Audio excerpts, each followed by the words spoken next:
Welcome back to another live B2B jam session with your boy Tim Salau, Mr. Future of Work. Super excited about my guest for this special evening episode of the jam session. But before I dive deep on who my guest is, I want to show love to my boy Benedict Arthur, who is tuning in. Thank you so much, Benedict, for being in tune with us. Much love to Oakland and the entire California region. It is crazy out here right now. It's currently orange. It looks like we're on a Mad Max movie set if you come out to California right now. It is wild. More importantly, make sure that you're staying in safe, drinking some water. Don't make sure you're taking care of yourself because it is just crazy right now, the pollution in the air. So make sure if you're in Oakland and California that you're taking yourself and you're mindful and you're staying healthy. And once again, rest in peace to the late, great Chadwick Boseman. If you have not watched any of Chadwick Boseman's movies since his passing, we encourage you to. You'll love it. Spend a weekend watching all of the movies he's been in because you'll love it, okay? All right. Much love to the Facebook user as well who's showing us some love this Happy Wednesday. Happy Wednesday to you as well, Facebook user. Hopefully we can get to see your name so we can show you some love as we dive deep and talk to our next guest for today. He is the CEO and founder of Mighty Labs HQ. Make sure you check out Mighty Labs HQ Twitter tag. I've already mentioned it in the post above. Mr. Brent Alvord is the CEO and founder of Mighty Labs, and Mighty actually helps companies stay aligned and focused on the right work with, you heard it, fewer meetings. We all hate meetings. The less meetings, the better. And that's what they do. They help you have less meetings, which is perfect and is so necessary now that we've all shifted to remote work. And some companies still have meetings every single day, but Mighty helps you have better meetings by staying aligned in the work that you do. And here's a fan favorite and probably a great question for you all to ask him. His Gallup strengths are restorative, futuristic, and activator. So let us know what your Gallup strengths are in the comments above. We'll ask Brent when was the last time he took his Gallup test when we have him on, and what his Gallup strengths say about him and his leadership style. But we're going to be diving deep on the future of work, his thoughts on the remote work revolution that we're currently seeing, and also kind of that founder's journey. What's it like building one of the hottest future of work companies in the world right now? And, how does he encourage people who have remote teams to lead in times of struggle and trouble as we're all facing right now with this pandemic we're all going through? With that said, Brent, welcome to the show, man. It's such an honor to have you on. How we doing? Thanks, Tim. Good to see you. How are you, man? I'm hanging in. I'm in a different part of the world than you, though, so I empathize with what you're going through there with the air and fires. It's tough. I've seen some photos. It's pretty gnarly. Yeah, we're definitely on an episode of Mad Max here in California, man. First there was fires, there's this pandemic. Literally, I think the world is the world hates. Yeah, California. I don't know. I don't know what to say about that. It is a little nerve-wracking. We lived in San Francisco for several years, and had a few of the fires up in Sonoma back then, but it seems a lot worse. So, yeah. So tell us all those folks. So tell us a little bit more about Mighty. You mentioned that you were in SF for quite some time. Did you start Mighty in Utah, or was it here in the Bay Area?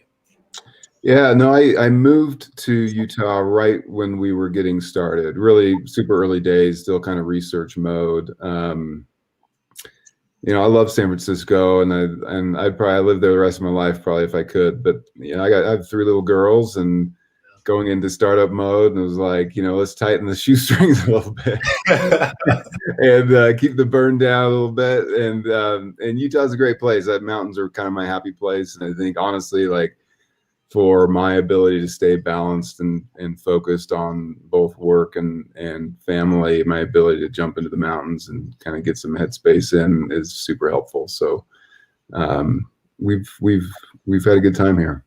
Yeah. No, I've always wanted to go to Utah and actually just frolic on the mountains. Yeah. The company. We'll bring a picnic and we'll spin around like. No.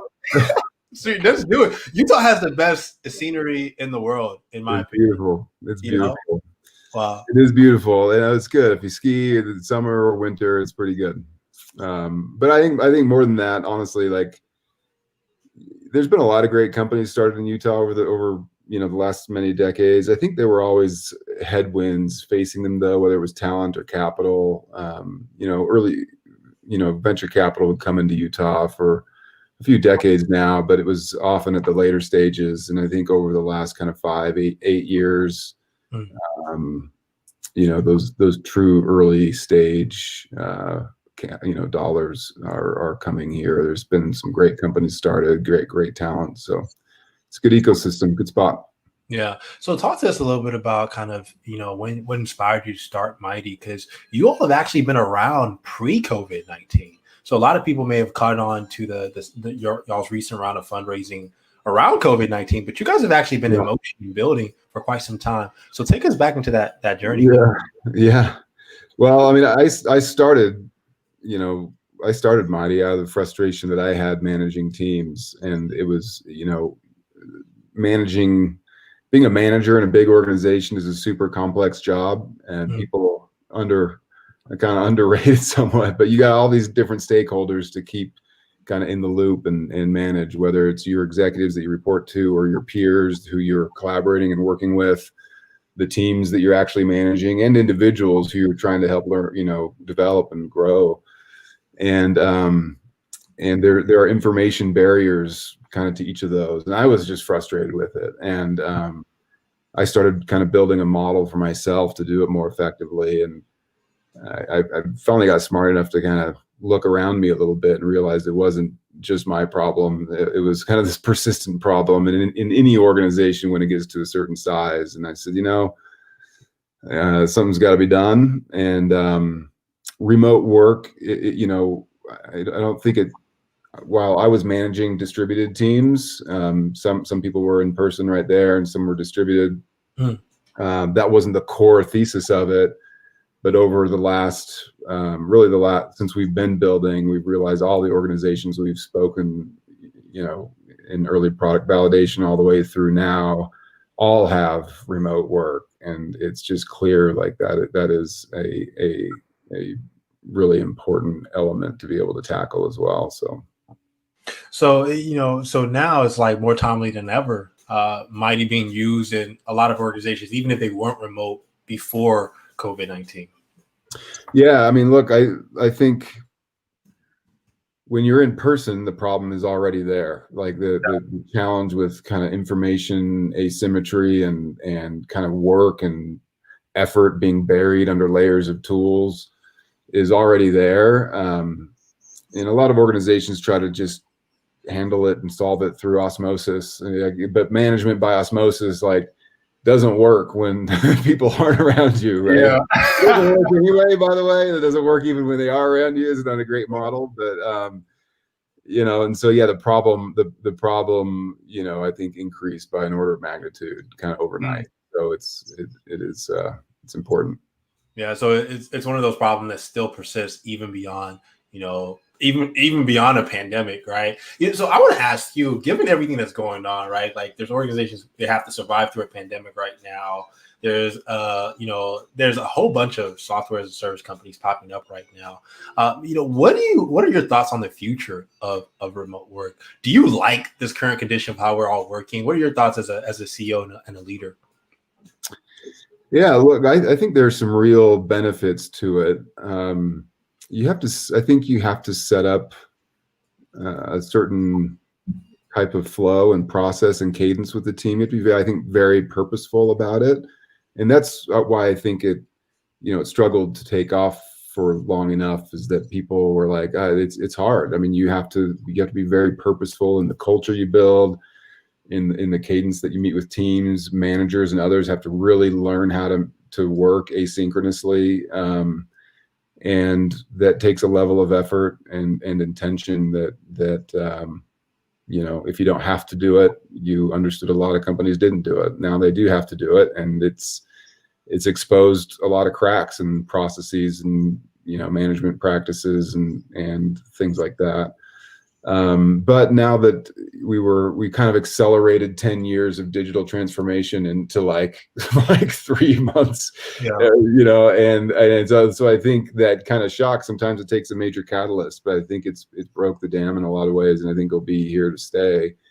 And there will be, I think, a spectrum of approaches to it. Some will be fully remote, some will be hybrid types, but I think there's a lot of real benefits to it. One of which is I think it's a major talent strategy for a lot of organizations, particularly those who struggle to bring certain, whether it's a really niche capability, there's all sorts of reasons where being able to hire remote is a strategic advantage, I think, in the long term.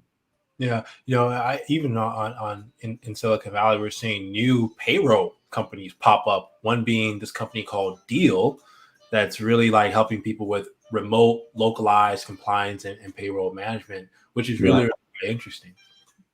I hadn't heard of that one, but that makes sense. I mean, it is complicated. I mean, as a early stage founder, and you're kind of wearing all the hats, like, there's some things you just don't really want to deal with. Like, it's like, gosh, I don't know, like payroll taxes here, benefits there, like, there are definitely real like tactical problems to solve for sure. So a lot of opportunities for sure. I mean, you've seen it play out. There are companies that the pandemic and the shift here has been an existential threat, and there are others for whom it's been a massive opportunity. So we hope to be in the latter camp. For founders and entrepreneurs who are currently listening to this, who are trying to build a company through a pandemic, what are your 2 to 3 practical takeaways for them on how to like inspire their teams and even just make sure that people are aligned? Yeah, to me, I mean, it's a big part of what we do as a product is like help companies focus around initiatives. And so a lot of that has to do with the cadence of communication. If you're all just in a room, it's easy to kind of just have that kind of native awareness that comes with small teams, right? Like, you kind of know what everybody's working on. You kind of know how your work matters. You're all kind of rowing in the same direction. When you're apart, to kind of bring that native awareness back requires real purpose and intent. And I think a lot of it has to do with cadence, and it can't be this constant stream of Slack, chats like that they can actually, impact productivity. And conversely, it also can't be overly formal either, because it's like, you want to check in on somebody, even just personally. Like, does it feel too big to set up like a Zoom call to check it out? It feels like a lot. Like, and so you don't do it. You don't do it. And so like people are falling through the cracks too. So like you've got to like set up a cadence around it. But as a CEO too, I mean, I think we had a team meeting yesterday where and we need to try to do it more often than we were before, where it's just like, this is, really clearly, this is the focus, and being just super, super clear about it. Anything that's not that is off the table for now. And I think you just have to be overly communicative around where everybody needs to focus right now. And if you don't do that, like, it's easy to meander down strange roads super fast, Yeah. No, one of the things I'm a huge adamant about in terms of even as we lead our teams is, focus and prioritization. I'm a big ruthless prioritizing, ruthless focus type of person. And, to your point too, in times like this, I think there's a lot going on in people's lives, especially, when it comes to your teams, whether it be health, right, and family. And I think a lot of organizations who have tools like Mighty and also have leaders who are kind of mighty leaders, like that I help. like that. That's Yeah. good. You better trademark that before I get to it.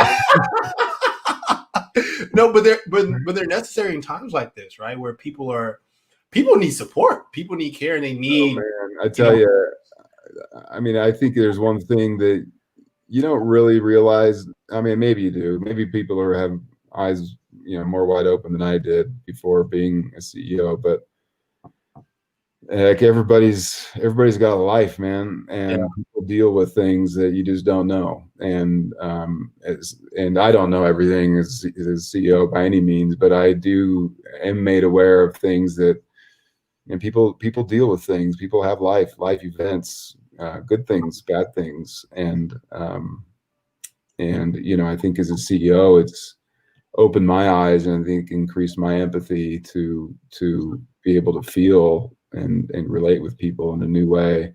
And whether they're on my team or not, you go out in the world and the way you treat somebody and you realize like everybody you meet has something going on. And so I don't know. I think you have to have an extra layer of empathy all the time, but particularly now, like people are dealing with things for sure. Yeah, man, 100%, man, 100%. Compassion. It pays to be compassionate. It pays to be.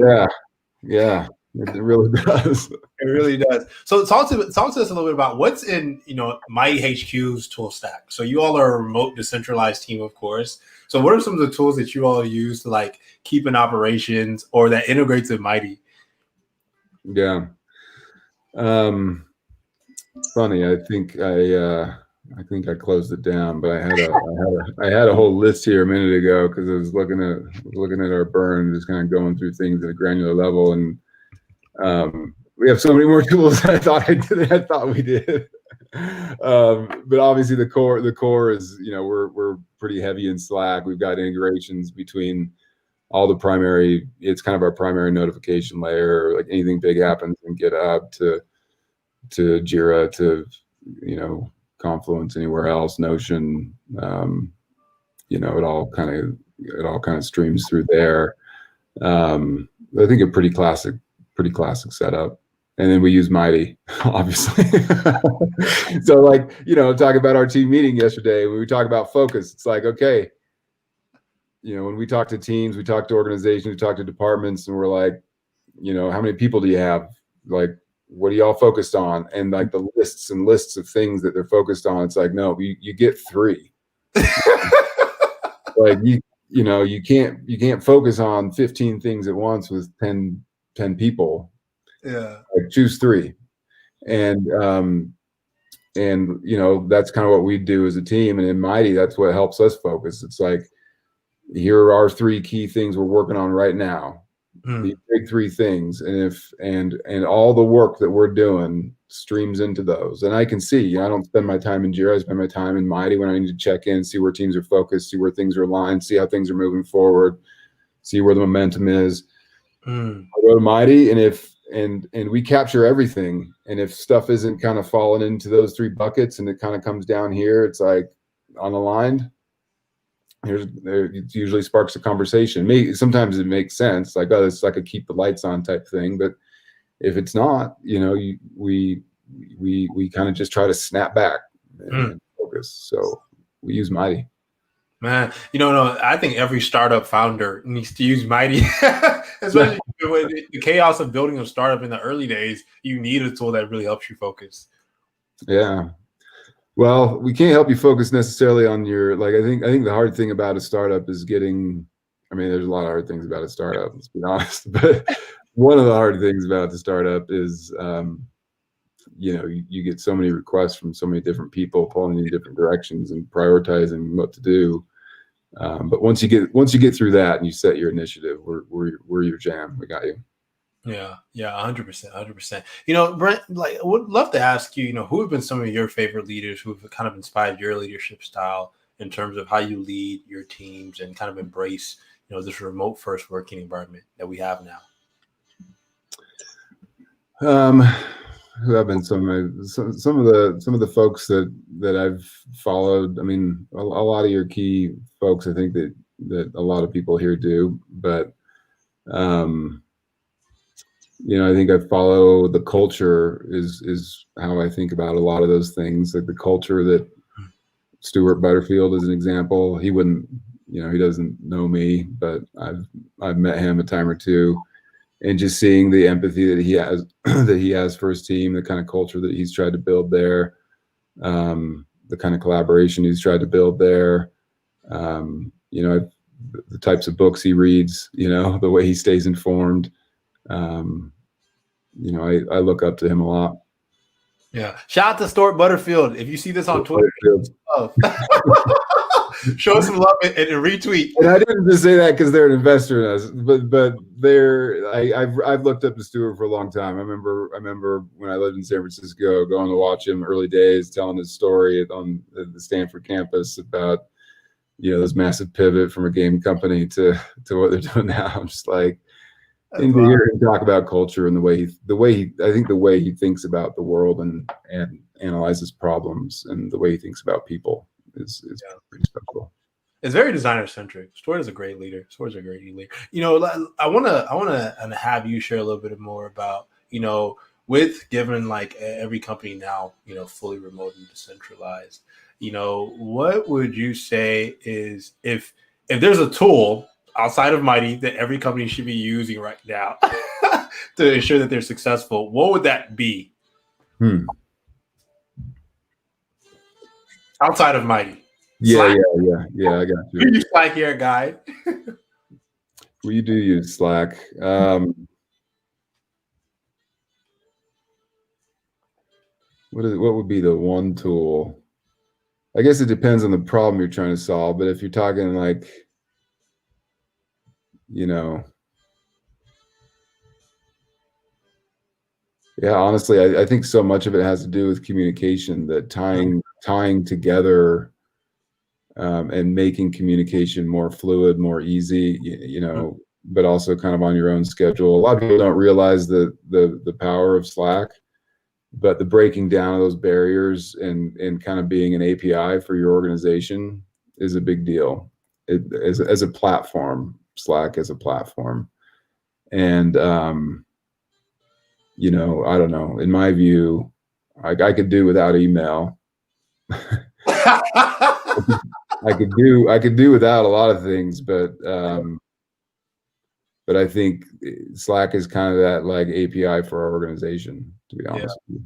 I mean, I don't know. It sounds like a little cliche to say, but it is though. It is though. No, it sounds like, you know, you're the type of guy, Brent. It's like focus, clarity. Like, what can we do to rid off all the distractions? Yeah, I'm also not the one, but I'm also not. Yeah, exactly. So Slack can be distracting. You gotta have a strong like notification game on there. You cannot, you know, you gotta set that thing up in a way that maximizes productivity and is not distracting. It takes a little bit of thinking and a little bit of practice, but once you've got it down, I think you can make it happen. Yeah. 100%. Pause notifications, folks. Pause them. Pause them after 5 p.m. Don't check Slack. Brent, it was such a pleasure having you on the show today, man. What would be your powerful takeaway for our guy community on how they can find more focus in their work life? Yeah. You've got to learn how to work and manage synchronously, and that includes notifications. Honestly, you've got to learn how to like batch your time and schedule your time in a way that maximizes your productivity. That's my takeaway. So batch scheduling, batching just in general. Yeah, batching things together and making sure everybody else is aware of how you batch your day up and stick to it.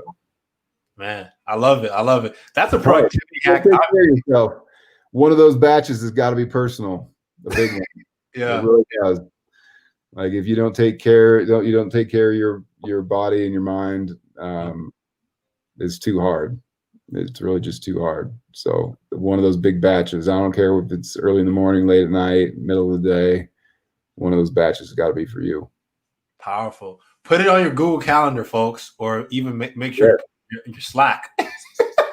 Google Calendar, set an automatic notification to your Slack and make it happen. Oh man, Brent, man, it was lovely having you on. We need to have you on for a future episode. What do you think? Hopefully, it's after you write this book on productivity. I feel like you're the productivity guru, man. I don't think so. I know a lot about. There's some interesting things to talk about, though. We've got a lot. We've got a whole framework of things around the way organizations of the future will work. I mean, what the way we're messaging right now, things we talk about right now, are just what we think the world looks like in 20 years from now is a whole different thing. Wow, that's powerful. That's powerful, Brent. Thank you so much, man. Thank you. I appreciate it. Be well. And that was the amazing Brent Alvord, who just shared a little bit more about Mighty Labs and what they're doing to completely bring focus and alignment to your team's life, literally. So check out mightylabs.com. Share the link with you in the comments. Please show us some love. Show Brent and team some love. And check out the product. We're definitely probably going to be using Mighty at Guide. That sounds like an amazing product. And any product that helps people focus is my type of product. Focus, clarity, Zen is what we're all about within Guide. So make sure you check out Mighty if you're interested in using that for your personal usage or maybe for your team's usage. Don't know if you can use it personally. It's more so for like teams, but check it out. It might be really, really good for your teams. With that said, that's it for today's evening bite-sized podcast jam session with the amazing Brent Alvord. If you haven't checked out guideapp.co yet, make sure you check out guideapp.co. We are the hottest, not only B2B company in Oakland, California, but one of the hottest B2B companies in the world.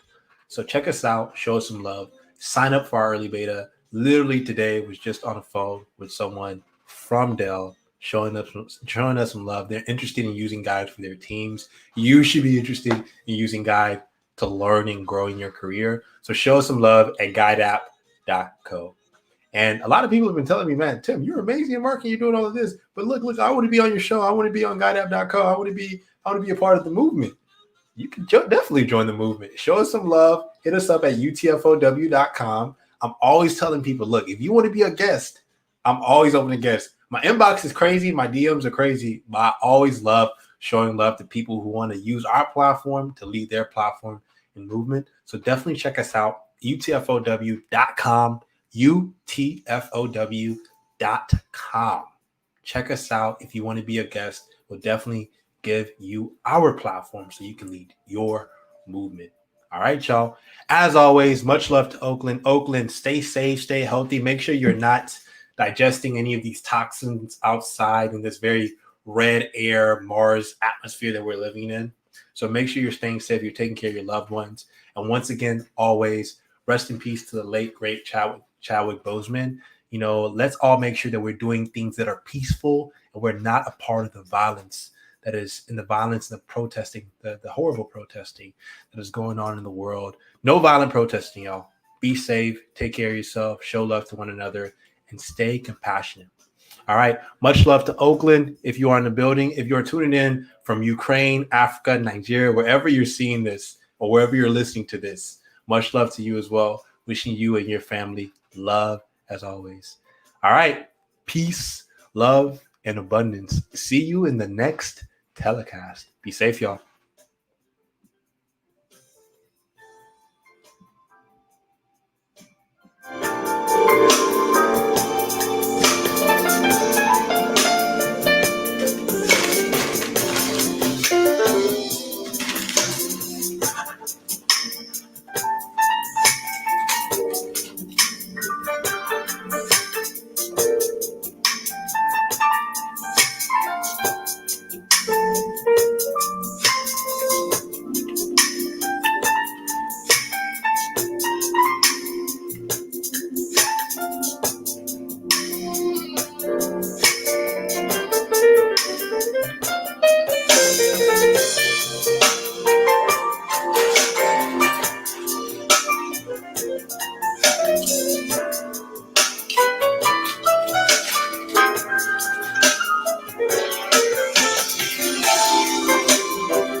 Bro, this is it.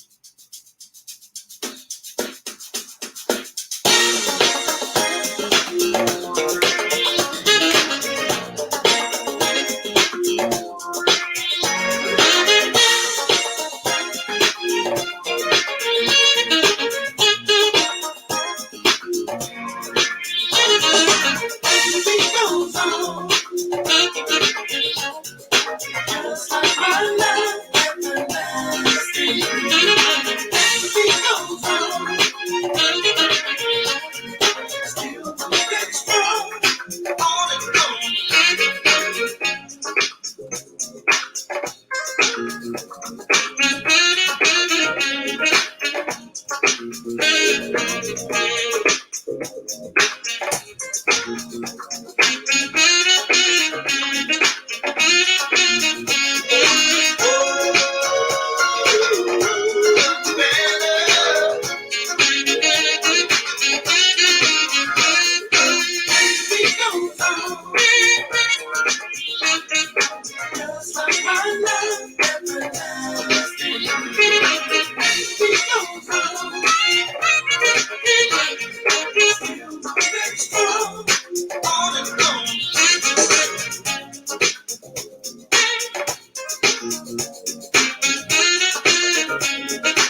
Don't